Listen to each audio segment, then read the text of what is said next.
மறக்க முடியுமா அந்த நாளை? கோவை சிதறிய நாள். அது கண்டு இந்த தீவிரவாதிகள் சிரித்த அந்த நாள்.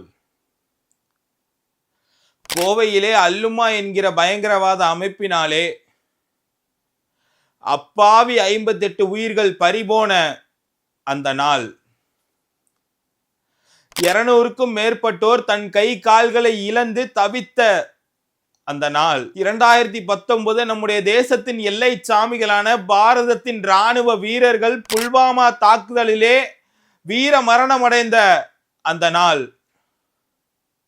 பிப்ரவரி 14.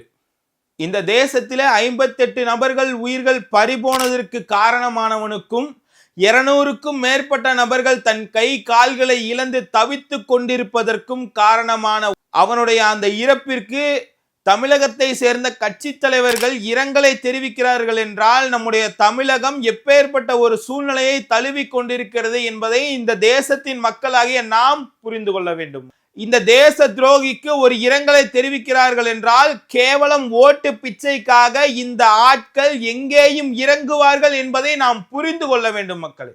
தமிழகத்திலே பல்வேறு இடங்களிலே இன்று காதலர் தினம் என்று பல நபர்கள் அதனை கொண்டாடி கொண்டிருக்கிறார்கள். ஆனால் இங்கு நம்முடைய பாரத நாட்டிலே எல்லை சாமிகள் பல்வேறு நபர்களின் உயிர்கள் பறிபோய், கோவையிலே 58 நபர்கள் உயிர்கள் பறிபோய் இப்படி தவித்துக் கொண்டிருக்கும் இந்த வேளையிலே இந்த காதலர் தினம் என்பது நமக்கு தேவையா?